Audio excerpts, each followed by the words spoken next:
¿Qué tal, compañeras? Qué bueno que siguen con nosotros, con nosotras acá en este análisis posterior a la jornada electoral.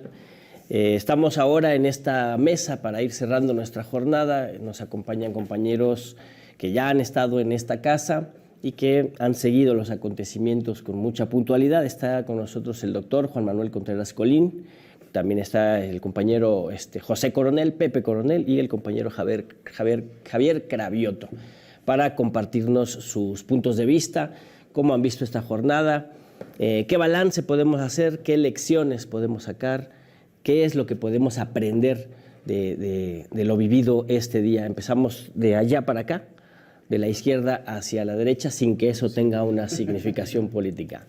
Bueno, doctor. Muchas gracias.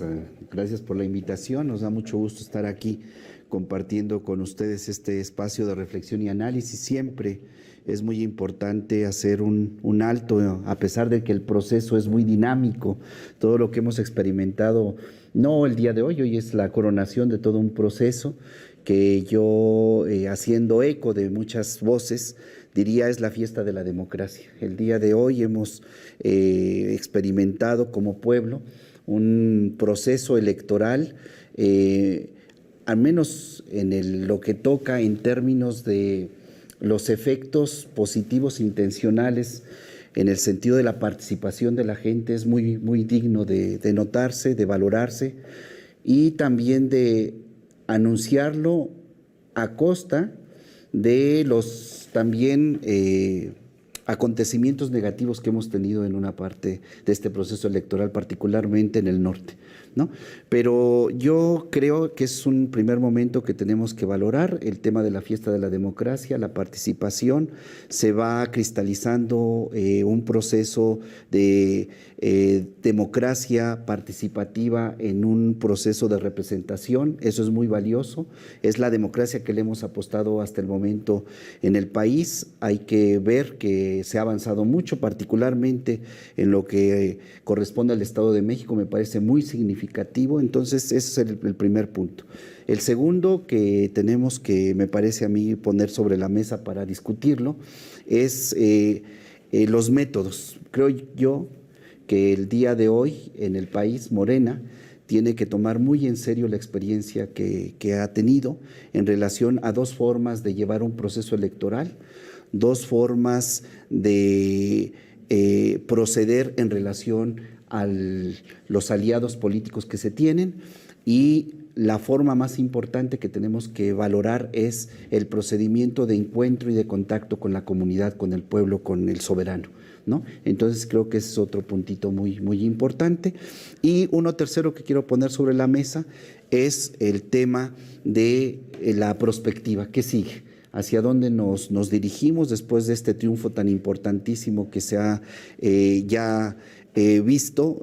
Yo escribí un textito que se llamó Crónica de una derrota anunciada, en relación a que se venía viendo un proceso. No necesitamos ser profetas, simple y sencillamente leer los signos de los tiempos que se van presentando y sacar valoraciones al respecto, ¿no? Entonces, ¿qué sigue? Después de un triunfo tan contundente, tan importante, tan valioso en el Estado de México, ¿qué sigue en relación a la dificultad que se tiene en Coahuila?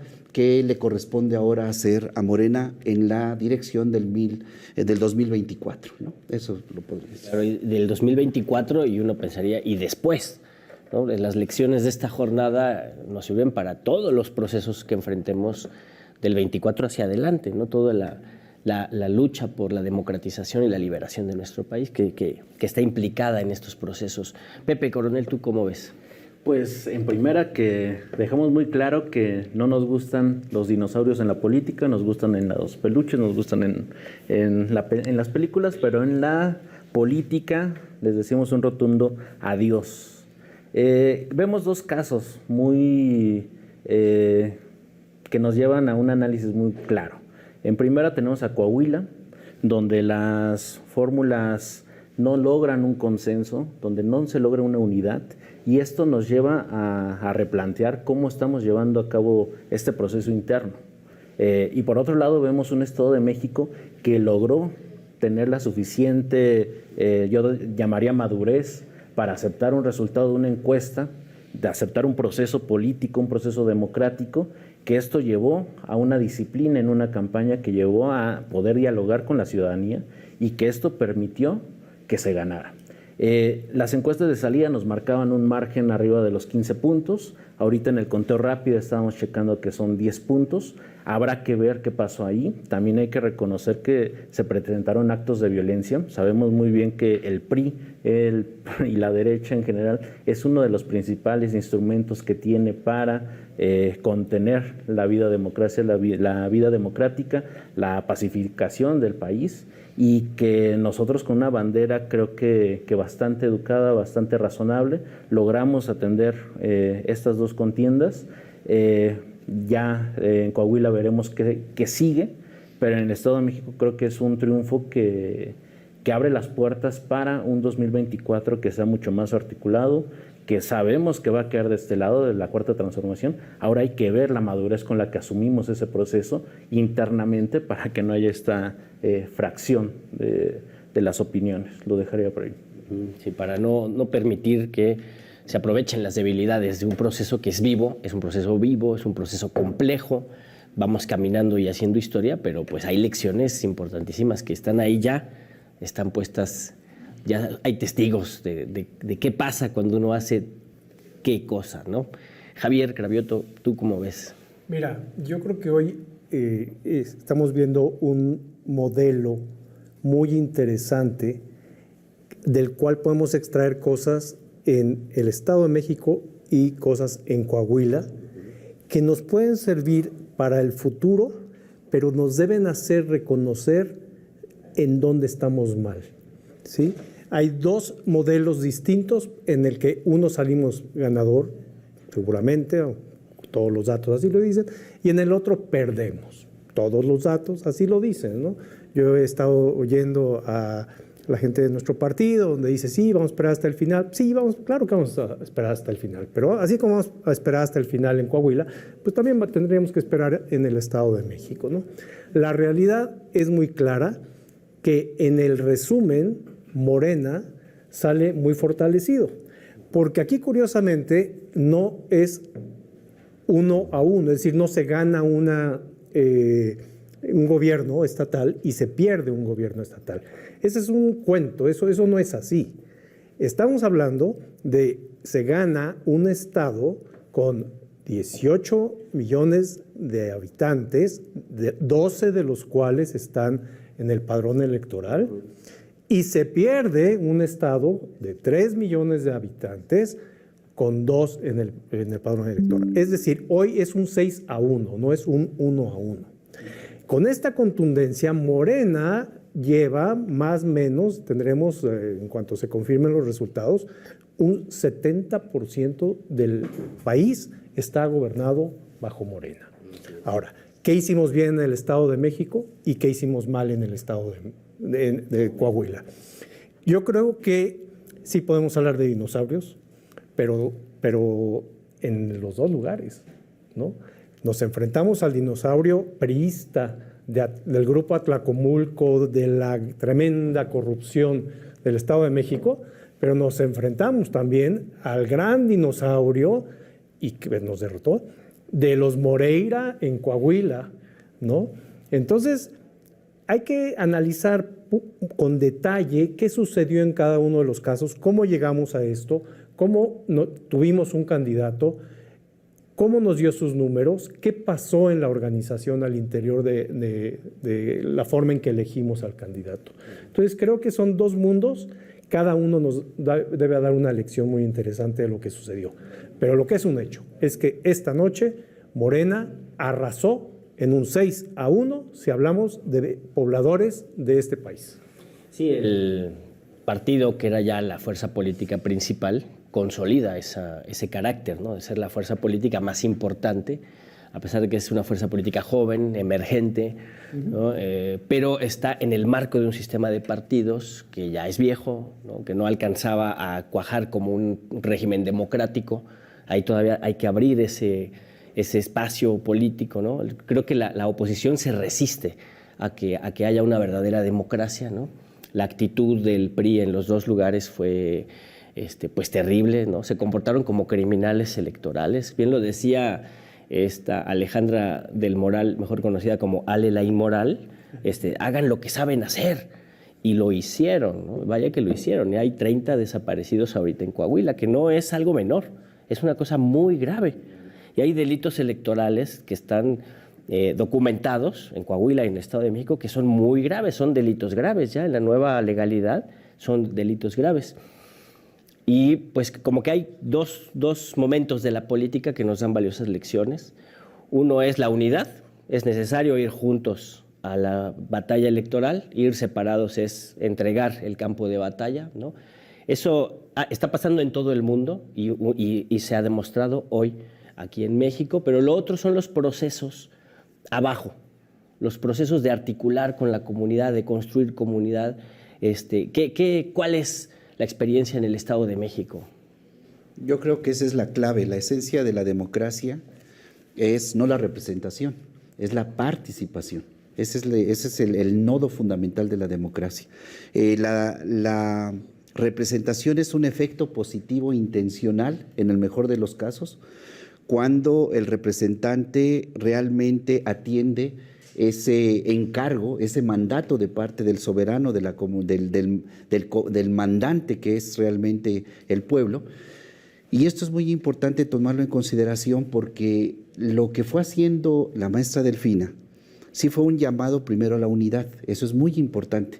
Es necesario, pero no es suficiente. Si esa unidad, el tema es en torno a qué, en función de qué, ese es el punto fundamental.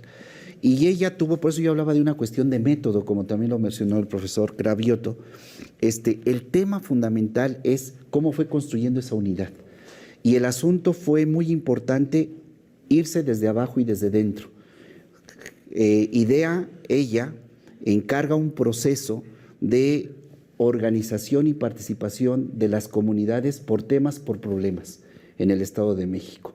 Previamente se hacen foros de discusión, de análisis sobre esas problemáticas, se le pregunta directamente a la gente qué piensa sobre el tema de inseguridad, qué piensa sobre el tema del campo, el agua, el transporte, los alimentos, la educación, la vivienda. O sea, se hace un diagnóstico participativo. Esto es muy importante. Morena tendría que revisar con mucho cuidado el proceso previo, que ya es un proceso electoral. Esto es muy importante. La elección no es ir a poner un voto solamente. Ese es el efecto positivo, intencional o no intencional que se desprende de todo un proceso que viene previamente, ¿no? Entonces, lo que hizo fue tomar en cuenta a las comunidades, a las personas. Y con base en eso arma un plan de trabajo que cuando va a hacer el proceso ya de contacto directo con la gente en el proceso del proselitismo, de la invitación a sumarse, en realidad fue un ping-pong. Tú ya me dijiste, ahora yo estoy aquí contigo para decirte qué me comprometo y cómo lo vamos a hacer. Y otra cosa muy importante que me parece, acompañé en varios eventos allí como militante simple del partido a la maestra, era el contacto directo con las comunidades. Y allí tenemos que aprender y tienen que aprender nuestros compañeros que deseen ser representantes populares, tienen que aprender de la humildad de ponerse al servicio del pueblo. Que eso, todo lo demás llevó al efecto positivo intencional, que es este proceso electoral que ahora está de parte de la voluntad del pueblo, que le dice a una mediación llamada Partido Morena, este es el proyecto que queremos que se implemente. Claro, y esa mediación que ahorita tú resaltas, esa mediación que es el Partido Morena, justamente forma parte de un momento histórico en el que pues, lo que te lleva a tener mayor éxito es ese contacto con el pueblo, ¿no? Ponerte al servicio del pueblo, escuchar al pueblo y ser un agente de liberación y de participación democrática, ¿no? Lo otro, pues es el viejo régimen, ¿no? ¿O tú cómo ves, Pepe? Pues justo el tema es que en Morena, como método, siempre hemos escogido tocar las casas, escuchar al pueblo, y creo que eso da como resultado esto. Esta elección no se gana solo en este proceso electoral, solo en este proceso desde que salió la encuesta, desde que salió el proceso que se iba a llevar, sino desde el 2015, desde el 2006, que empieza un cambio de cómo hacer la política. ¿Cómo se ejerce esta política? ¿Cómo queremos? No queremos una política vertical, queremos una política de escucha y de diálogo. Creo que eso nos permite a nosotros construir y llegar a este punto de la historia donde decimos, ok, están estos problemas, tenemos que ser muy críticos a los problemas, no podemos decir no los veo, sino tenemos que decir, están estos problemas, la inseguridad es un tema, el tema de la educación, el tema de las posibilidades de bienestar en cada hogar y cada familia, no solo en el Estado de México, en Coahuila, sino en todo México. Entonces, ¿qué hacemos? La propuesta es un diálogo. La propuesta es un diálogo que nos permita encontrar cómo. Estos cómo es, bueno, yo te hago un proyecto, te lo voy a presentar en este proceso, pero ahora cómo llevamos eso a cómo saber gobernar. Que ese es un factor que también tenemos que echarle mucho el lápiz, la estructura, los métodos, de ahí la importancia del Instituto de Formación Política, de la importancia de los académicos que están acompañando el movimiento. No basta con saber, con ganar, con llegar a la urna y decir, tenemos la emoción desbordada y ahora sí ya somos la mejor 4T posible, ¿no? Sino que la emoción no nos nuble, que tiene que haber una metodología, un método para lograr que cada familia, que cada hogar sea atendido. ¿Y esto cuál sería el paso siguiente? Saber cómo esas necesidades, esas problemáticas, las llevamos a un plan de gobierno ejecutable que permita atender todo esto. Y regreso a la pregunta inicial. ¿Cómo construimos esto? Pues desde el principio es el método de Morena.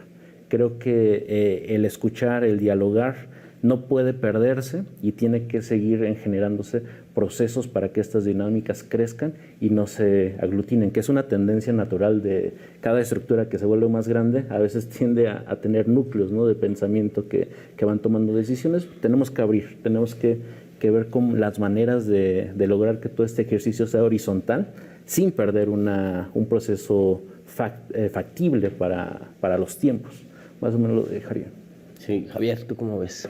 Mira, yo creo que puedo coincidir en que sí, a lo mejor en el Estado de México construimos un largo proceso que pues vemos que nos redituó positivamente, pero la verdad es que hay que ser autocríticos. Así es. ¿Qué hicimos en Coahuila? ¿O qué no hicimos en Coahuila? ¿No? Porque en Coahuila la realidad es que no hemos hecho, no puedo decir nada. Hemos hecho muy poco, ¿no? Yo tengo algunos datos, por ejemplo. En el 93, fíjate tú, con el gobierno de Zedillo, ¿no? Gana Rogelio Montemayor y priista, ¿no? Bueno, partamos de que Coahuila lleva 23 gobernadores del PRI. Con esta elección, si la ganaron, que parece que la ganaron, van a llegar a 100 años de gobernar el Estado. 100 años. Bueno, ¿qué pasa en Coahuila? Están contentos la población de Coahuila. Yo diría, oye, pues 100 años votando por el mismo partido, algo debe haber hecho bien ese partido, ¿no? Bueno, cuando en el 93, que Zedillo es presidente, Rogelio Montemayor, el del Pemex Gate, que no se nos olvide, que fue detenido en Estados Unidos, que fue extraditado a México, ese fue el gobernador. Pero no importa, en el 99 vuelve a ganar y me regreso. En el 93, el PRI y el PAN sumaron 88% de los votos. Bueno, 6 años después, en el 99, el PRI y el PAN suman 93% de los votos, ¿no? Llega ahí este señor, Enrique Martínez y Martínez, un reconocido latifundista, acusado de robarse propiedades de los campesinos, llega. Por cierto, tiene más de 2 millones de metros cuadrados que le donaron, ¿no? Ya sabes que a todos los políticos les donan, pues no sabemos quién, pero les dona. Bueno, no importa. Este señor latifundista, no pasa nada. 6 años después llegamos al 2005 y entre el PRI y el PAN se llevan el 90% de los votos, ¿no? Ahí llega el primero de los Moreira, ¿no? Humberto Moreira, acusado de corrupción, después absuelto por la PGR, ¿no? 90% de los votos. Y 6 años después, en el 2011, tiene PRI y PAN, ¿no? 92% con el otro Moreira, con Rubén Moreira. Entonces, consistentemente, PRI y PAN, PRI, pero aupado con el PAN, han ganado Coahuila. ¿Qué les estamos diciendo nosotros en Morena o en la izquierda? ¿Qué le estamos diciendo a Coahuila como mensaje que les haga decir, oye, pues también eres una opción? Nada. En el 2018, después de los Moreira y después del otro Moreira, vuelve a ganar el PRI, ¿no? baja a 75%, porque en el 2018 tenemos el efecto López Obrador y entonces ya ahí Morena se alza con un 12%. Bueno, algo es algo, ¿no? En el 2021 hay elecciones locales y Morena ya representa un 31%. Es decir, la cosa como que dices empieza a mejorar, ¿no?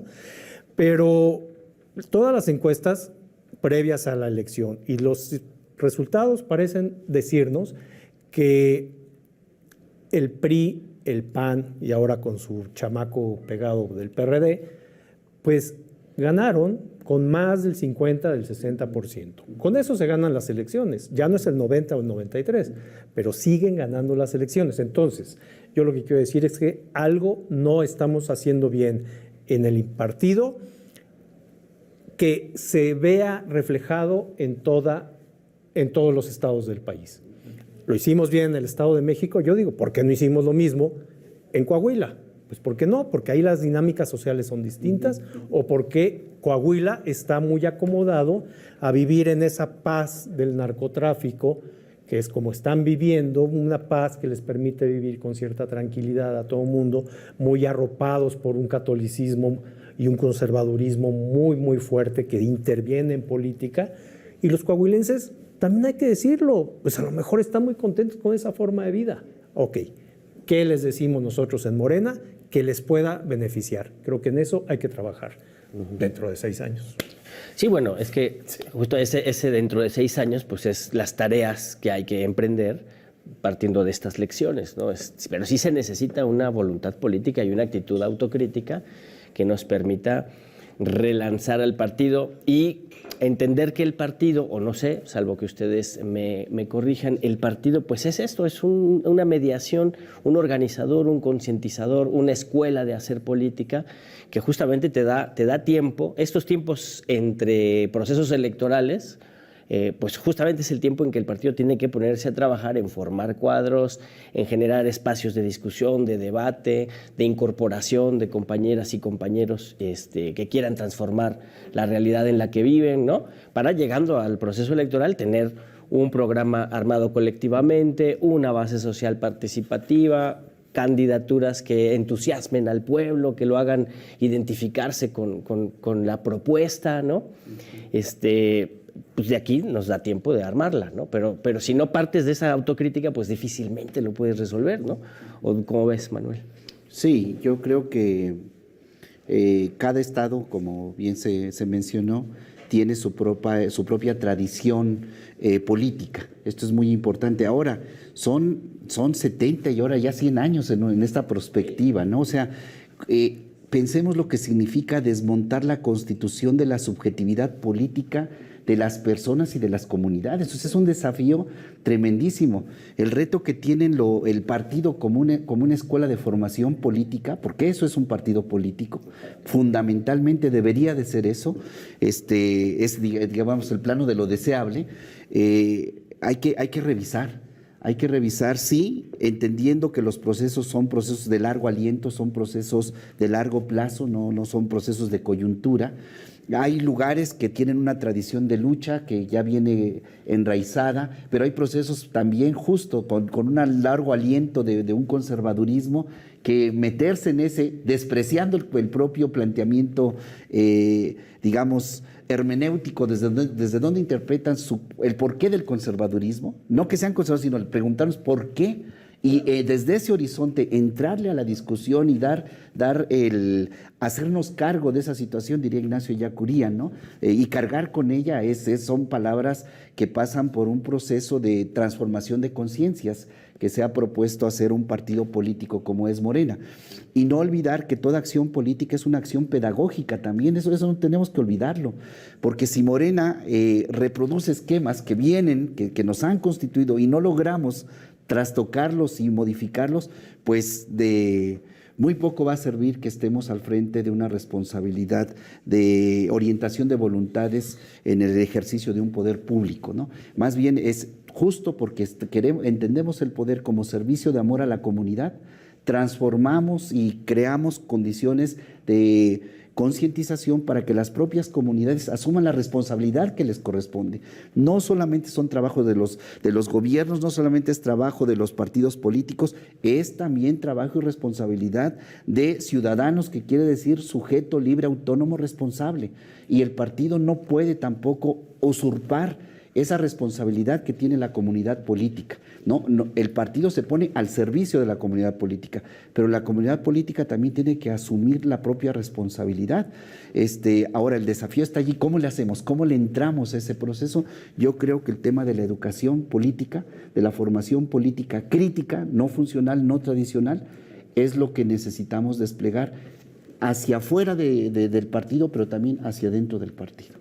Sí, es un proceso de ir caminando, aprendiendo, enseñando, aprendiendo y transformando, ¿no?, sobre la marcha esa comprensión del poder como amor de servicio, ¿no? Amor y servicio al pueblo, a la comunidad.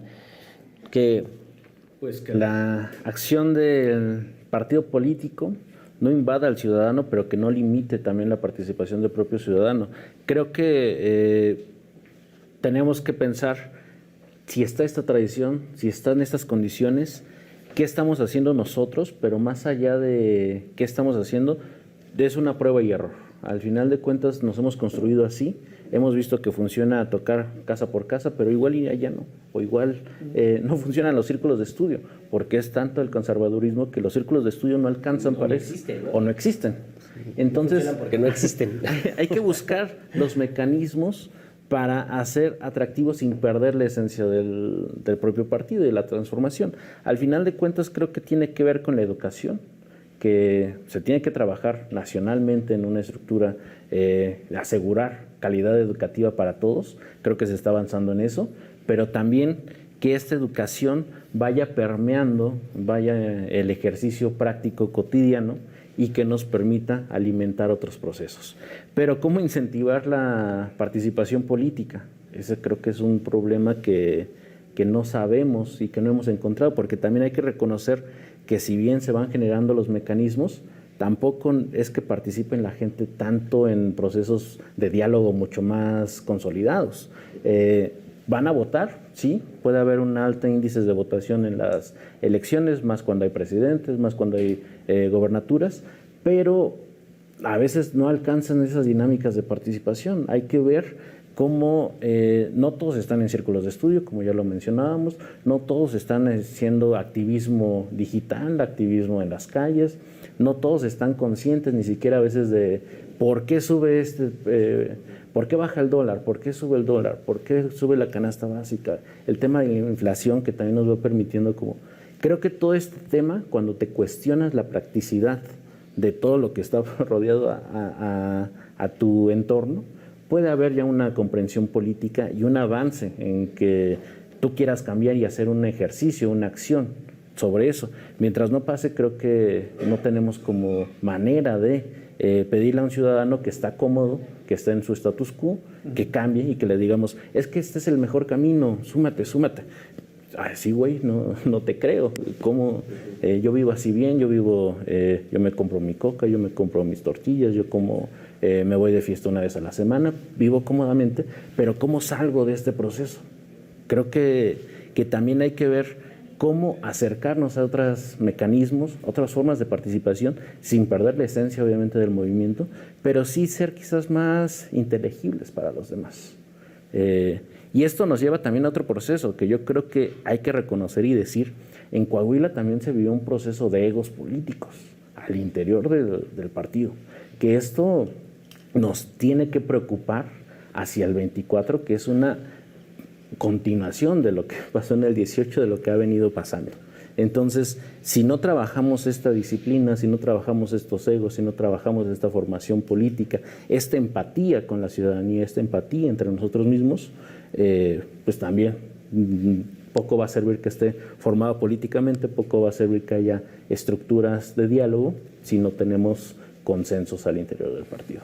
Javier, partiendo de lo que dice Pepe Coronel, ¿será un asunto de egos, de diálogos o de acuerdos políticos, de podernos sentar, discutir, dialogar, acordar y ir articulando esos acuerdos con tiempo suficiente, ¿no? tiempo suficiente que te permita ir asentando los acuerdos, no 15 días antes o 3 días antes. Claro. Eso es un chiste, ¿verdad? Haberlo hecho así fue una mala práctica, ¿no? Mira, yo creo que sí se requieren los acuerdos. Es muy importante reconocer que lo que sucedió en el Estado de México, ¿sí?, y que es distinto a lo de Coahuila, sí hay acuerdos al interior del partido, pero también hay una historia de crecimiento de la izquierda en el Estado de México, que es muy importante eso, consistentemente ha venido creciendo la izquierda, tal vez la cercanía con el centro, también creo que puede ser un factor, y también yo creo que la gran noche de hoy, y no quiero despedirme sin decirlo, es no solo el número de personas que va a gobernar Morena, sino el hecho de que sea una mujer quien lo haga. Y maestra. Una maestra quien lo haga. Una mujer que ha sido menospreciada y despreciada por los conservadores, por los panistas, por los perredistas y por los priistas de este país. Ha sido despreciada, ha sido tratada incorrectamente, se le ha dicho de todo, se le ha acusado, se le ha hecho una historia, ¿sí? Y ella sale y saca la cara por este movimiento. Entonces, sí hay que construir acuerdos, sí, pero importa mucho también el candidato e importa mucho no solo la politización, como decías, porque estamos muy politizados, sino los hechos que se demuestran en el gobierno y que la gente se siente satisfecha con el gobierno que está teniendo. Eso es lo que está pasando y en Coahuila no pasó. Pues eso es. Muchas gracias por acompañarnos esta noche y seguiremos esta discusión en lo sucesivo, en los espacios de la 4TV. Juan Manuel Contreras, Pepe Coronel, Javier Cravioto, muchas gracias por estar con nosotros.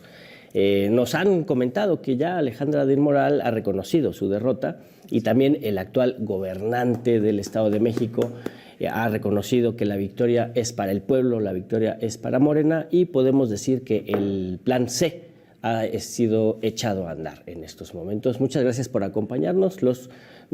Acompáñennos todavía, vamos a ver un video y continuamos acá en la 4TV en esta transmisión especial del proceso electoral. Muchas gracias.